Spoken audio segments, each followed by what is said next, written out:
Hello students, this is Naveen Upadhyay. You are watching your favorite subject physics. Now we will start our new lecture with new topic.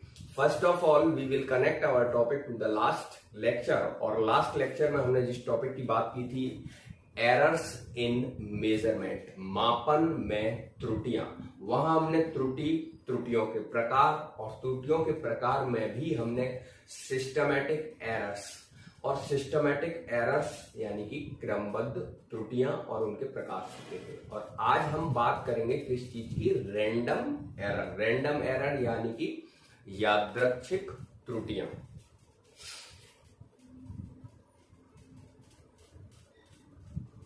Random errors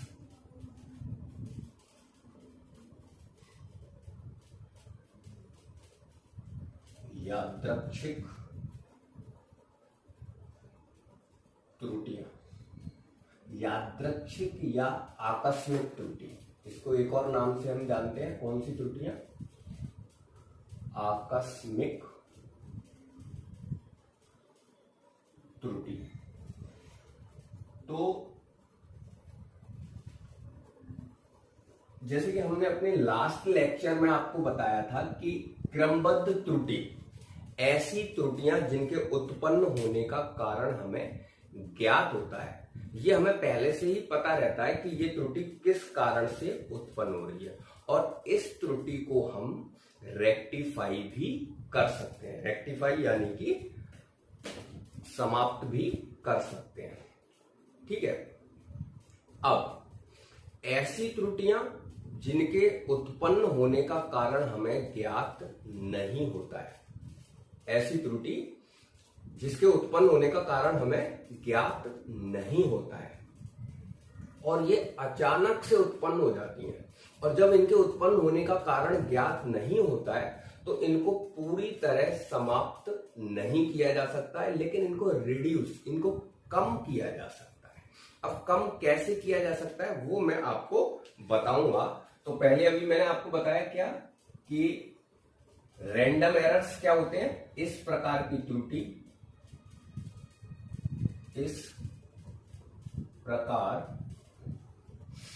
की त्रुटि या त्रुटियां जिनके उत्पन्न होने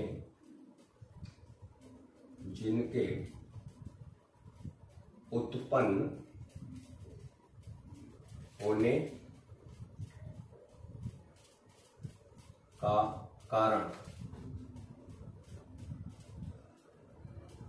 हमें, जिनका उत्पन्न होने का कारण हमें ज्ञात नहीं, उत्पन्न होने का कारण हमें ज्ञात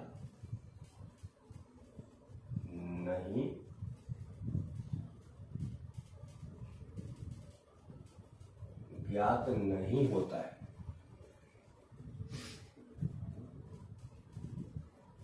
और इस कारण से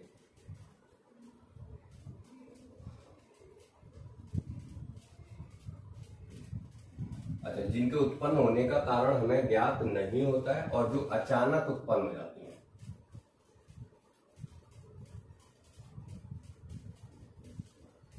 और जो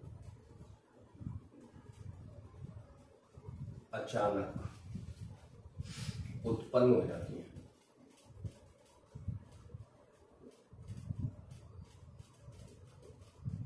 अचानक उत्पन्न हो जाती है ना। रैंडमली ये जो एरर्स हैं वो जनरेट हो जाती हैं, अचानक उत्पन्न हो जाती हैं, अचानक उत्पन्न हो जाती हैं। कौन सी त्रुटि कहलाती है? रैंडम एरर, यादृच्छिक त्रुटि कहलाती है। यादृच्छिक त्रुटि कहलाती है।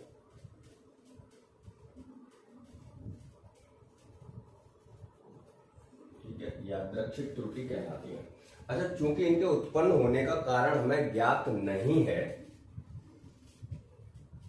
कौन सी त्रुटि माय डियर? यादृच्छिक त्रुटि या आकस्मिक त्रुटि कहलाती है। अच्छा, चूंकि इनके उत्पन्न होने का कारण हमें ज्ञात नहीं है, इसलिए इन्हें पूरी तरह समाप्त नहीं किया जा सकता है। चूंकि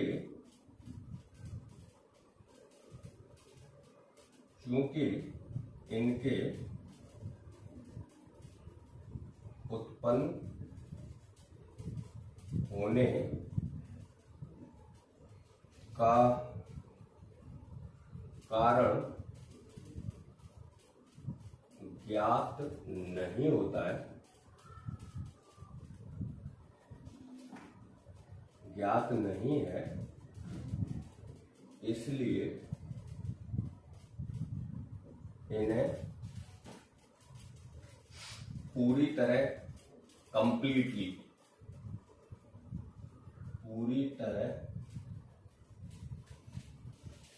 समाप्त नहीं किया जा सकता है, समाप्त नहीं किया जा सकता है।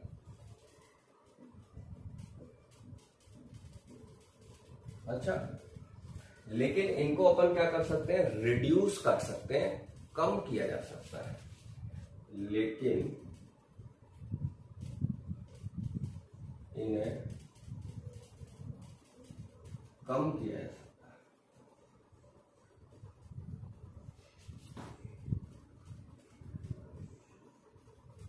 अब कैसे कम किया जा सकता है? जब हम किसी उपकरण की सहायता से किसी भौतिक राशि का मापन करते हैं और मापन से प्राप्त जो प्रेक्षण है उसमें त्रुटि उत्पन्न हो जाती है, और वो भी कौन सी त्रुटि? रैंडम, यादृच्छिक यानी कि आकस्मिक त्रुटि। तो उस त्रुटि को हम कैसे कम कर सकते हैं? उस त्रुटि को कम करने के लिए सपोज दैट मैंने आपको एक कॉइन दिया, कॉइन यानी कि सिक्का, है ना, और उस सिक्के को उछालते हैं, और उछाल के जब वो सिक्का हवा में और वापस कहां लौट के आता है? हाथ पर, ठीक है। तो उसकी सिक्के की उछाल में जो लगा समय है, वो समय तुम अपनी वॉच यानी कि घड़ी की सहायता से उस समय का मापन करते हो। अब वो जो समय उस सिक्के की उछाल में लग रहा है, वो समय सपोज दैट 1.49 सेकेंड आता है, 1.45 सेकेंड सपोज दैट। अब मैं आपसे कहता हूं कि इस सिक्के को दोबारा से उछालो, और अब इसका जो समय है, इसकी उछाल का समय उतना ही आएगा या कम आएगा या ज्यादा आएगा? तो आप लोग एक्सपीरियंस करोगे कि आप सिक्के को जितनी बार उछालोगे उतनी बार उसका प्रेक्षण, उसका जो समय है वो अलग अलग आएगा। जबकि देखो सिक्का वही है और प्रेक्षक जो उस प्रेक्षण को कर रहा है वो भी वही है, और वो उपकरण यानी कि घड़ी भी वही है, लेकिन फिर भी उस सिक्के की उछाल का जो समय है वो अलग अलग प्रेक्षणों में अलग अलग आता है। इसका मतलब उन प्रेक्षणों में क्या आ रही है? त्रुटि। अब वो त्रुटि किस कारण से आ रही है? तो वो त्रुटि का कारण हमें ज्ञात नहीं है। इसका मतलब वो कौन सी त्रुटि है? वो त्रुटि है अपनी कौन सी? रैंडम यानी कि यादृच्छिक त्रुटि। अब इस त्रुटि को कम कैसे किया जा सकता है? तो हमने जो प्रेक्षण लिए हैं, अगर हम उन प्रेक्षणों का माध्य ले लें, अगर हम प्रेक्षणों को माध्य ले लेंगे, जैसे किसी राशि के मापन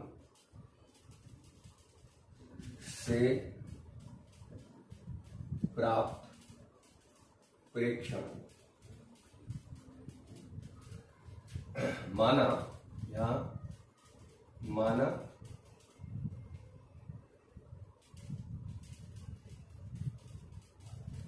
किसी भौतिक राशि के मापन से प्राप्त प्रेक्षण क्रमशः A1, A2, A3 dot dot AN। कितने प्रेक्षण ले लिया अपन ने? AN। माना किसी राशि के मापन से प्राप्त प्रेक्षण क्रमशः A1, A2, A3, A4 dot dot AN। अब अगर हम इन प्रेक्षणों का माध्य निकालते हैं, इन प्रेक्षणों का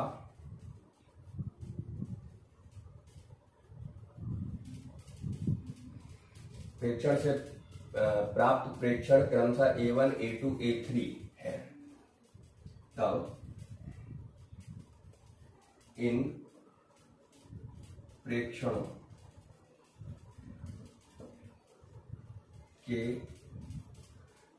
माध्य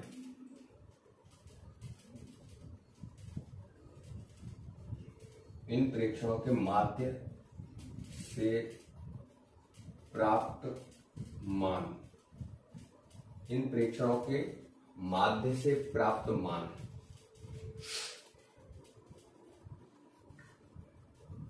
लगभग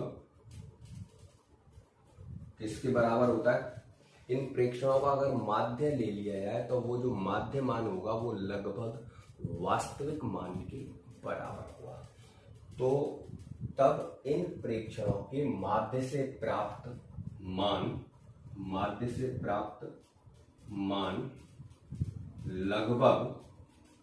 लगभग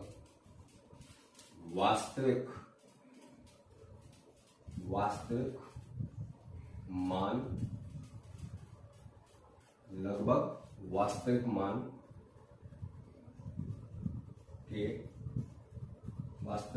के बराबर होता है।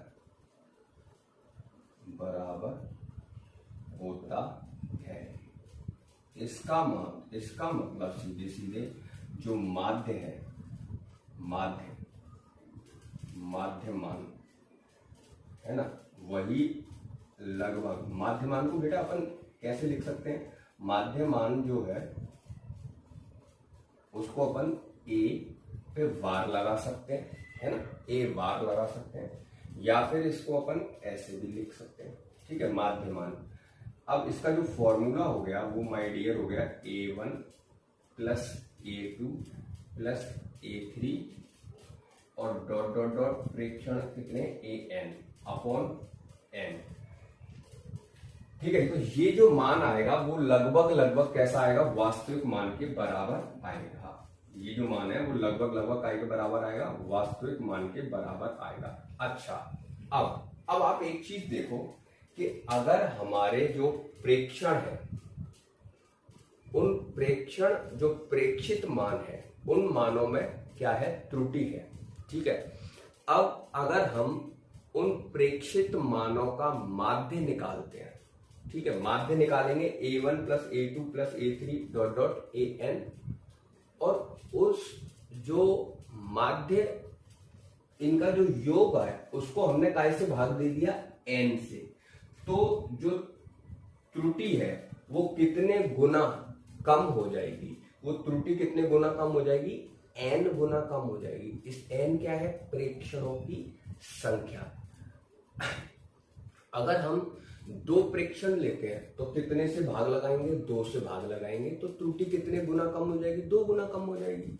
और अगर 3 प्रेक्षण लेते हैं तो कितने से भाग लगाएंगे? 3 से, तो त्रुटि कितने गुना कम हो जाएगी? 3 गुना कम हो जाएगी। और अगर प्रेक्षणों की संख्या 4 है तो 4 से भाग लगाएंगे तो त्रुटि कितने गुना कम हो जाएगी? 4 गुना कम हो जाएगी। तो प्रेक्षणों की संख्या जितनी ज्यादा होगी त्रुटि उतने ही गुना क्या होती जाएगी? कम होगी।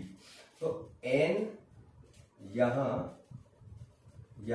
N क्या है? यहां N प्रेक्षणों की संख्या है, और प्रेक्षण n प्रेक्षणों की क्या है, संख्या है, और प्रेक्षणों की संख्या जितनी अधिक होगी, प्रेक्षणों की संख्या है ना, n प्रेक्षणों की संख्या और प्रेक्षणों की संख्या जितनी अधिक होगी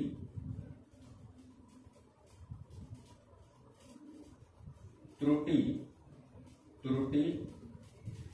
उतने ही गुना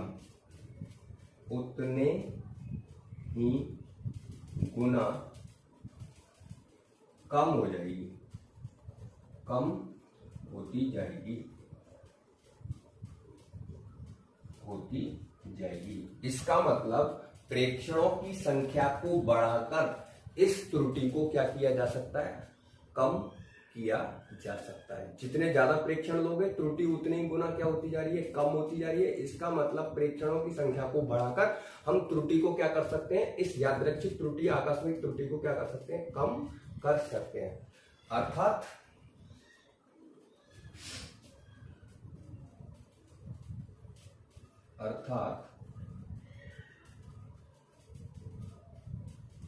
प्रेक्षणों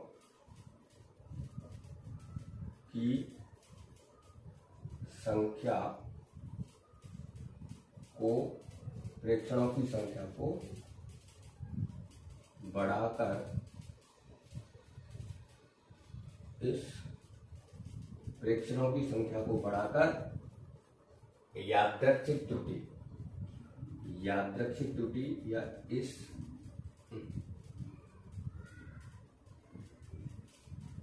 यादृच्छिक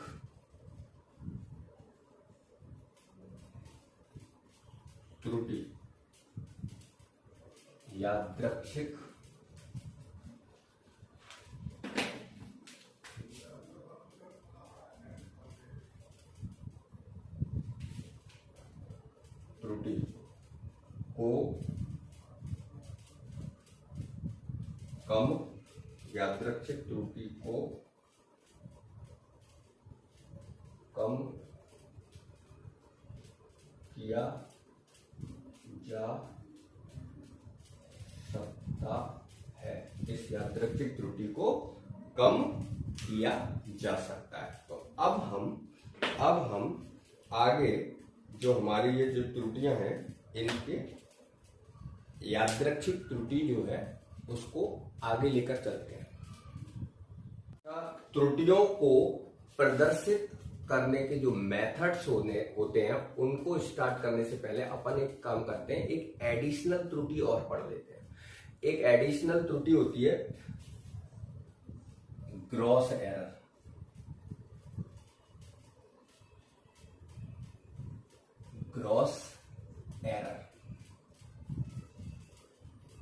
ग्रॉस एरर इसको हिंदी में अपन बोलते हैं स्थूल त्रुटि।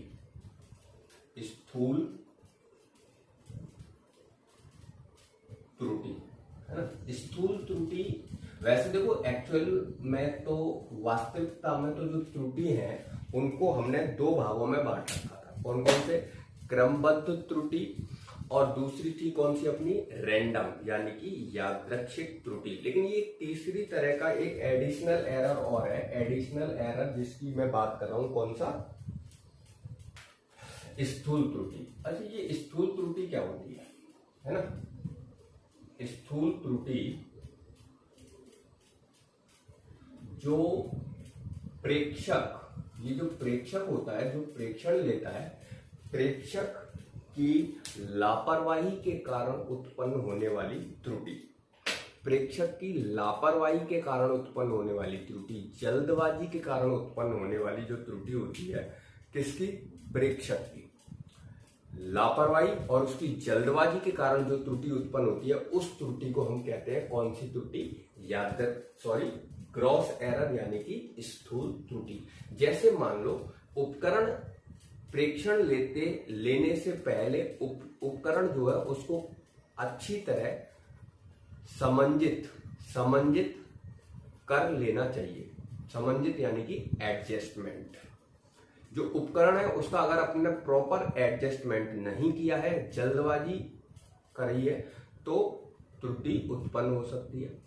दूसरा, उस उपकरण से जो प्रेक्षण लिया है, उस प्रेक्षण को हमने सही प्रकार से नहीं लिया है, जल्दबाजी में प्रेक्षण लिया है, तो ये त्रुटि उत्पन्न हो सकती है। या लिए गए प्रेक्षण को उचित सार्थक अंकों, लिए गए प्रेक्षण को जब हम सूत्र में रखते हैं और जो सूत्र यानी फॉर्मूले में रखते हैं और फॉर्मूले से जब हम उस राशि को सॉल्व करते हैं तो उचित सार्थक अंकों तक नहीं सॉल्व किया है तो भी ये त्रुटि उत्पन्न हो सकती है। तो ऐसी त्रुटि जो प्रेक्षक की लापरवाही, जल्दबाजी के कारण उत्पन्न होती है, उसको हम कहते हैं कौन सी त्रुटि? Gross error. ऐसी त्रुटि या इस प्रकार की त्रुटि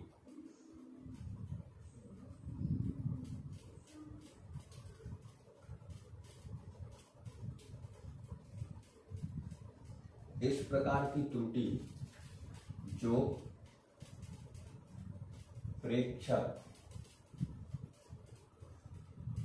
प्रेक्षक की अपनी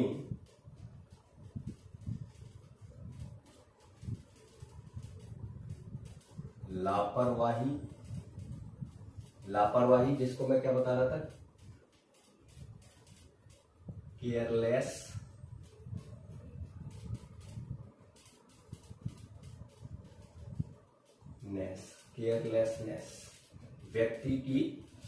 प्रेक्षक की अपनी लापरवाही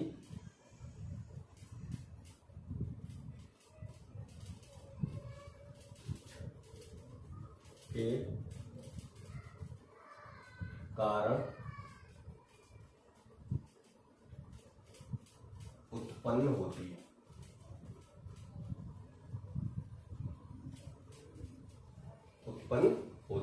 कौन सी त्रुटि कहलाती है? स्थूल त्रुटि। स्थूल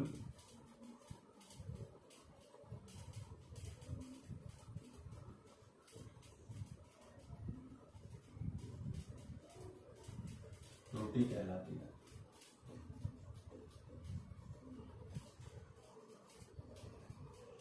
स्थूल त्रुटि कहलाती है। अच्छा, इस त्रुटि को सावधानी पूर्वक, यदि प्रेक्षण को सावधानी पूर्वक लिया जाए तो ये त्रुटि दूर की जा सकती है। यदि प्रेक्षण को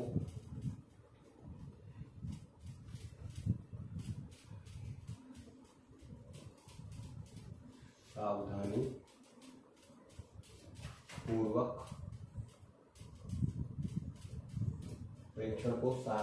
पूर्वक लिया जाए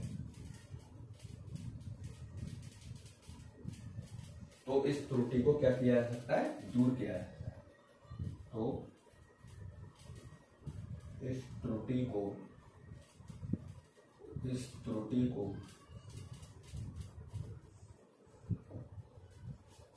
दूर किया जा सकता है। दूर किया जा सकता है। अच्छा, एक और चीज, कौन कौन सी त्रुटि मैंने अभी बताई थी? फॉर एग्जाम्पल, कौन कौन सी त्रुटि बताई थी? जैसे प्रेक्षण लेने से पहले उपकरण को ठीक प्रकार से समंजित कर लेना चाहिए। प्रेक्षण लेने से पहले उपकरण को ठीक प्रकार से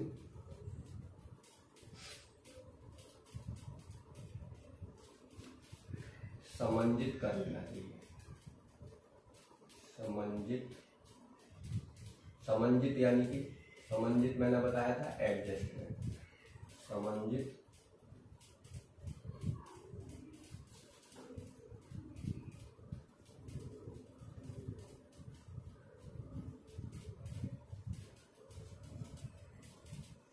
समंजित कर लेना चाहिए।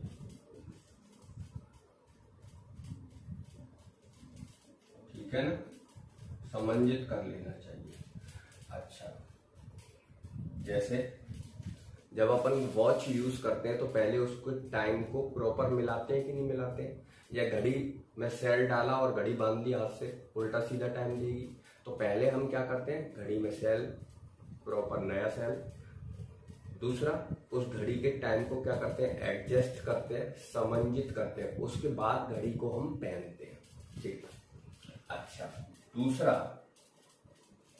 दूसरे अगर अपन पॉइंट की बात करेंगे तो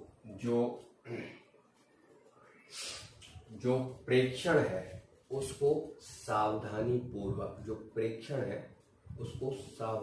पूर्वक लेना चाहिए। प्रेक्षण को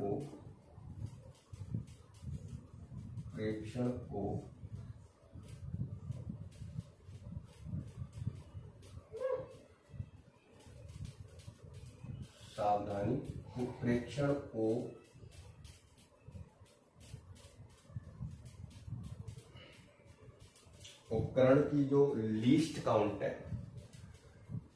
प्रेक्षण को सावधानी पूर्वक उस उपकरण की अल्पत मांग सहित लेना चाहिए।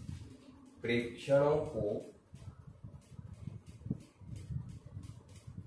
सावधानी पूर्वक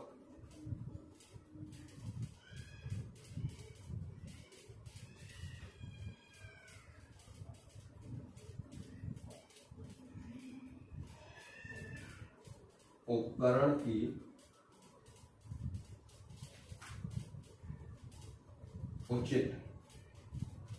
उचित अल्पतमांक सहित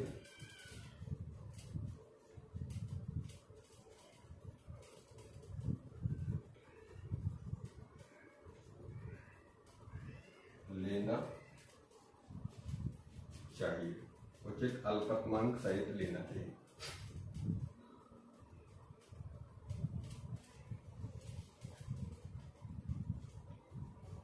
उचित अल्पतमांक सहित लेना चाहिए। ओके। अच्छा, नेक्स्ट अगर मैं बात करूं तो जो प्रेक्षण है उसे सूत्र, प्रेक्षण राशि, जो प्रेक्षण है उसे सूत्र में रखकर उचित सार्थक अंकों तक हल करना चाहिए। प्रेक्षणों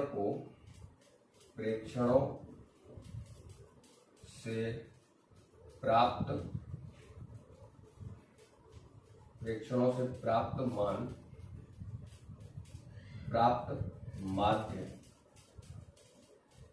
माध्य मान को, जो माध्यमान निकालेंगे प्रेक्षणों से प्राप्त माध्यमान को सूत्र में रखकर उचित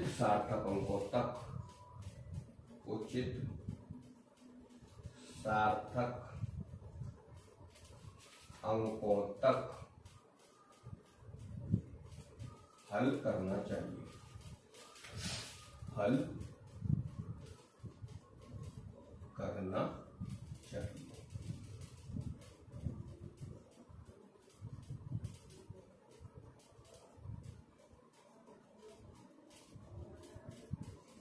और यदि आवश्यक हो तो उसका सत्यता परीक्षण भी कर लेना चाहिए। और यदि आवश्यक हो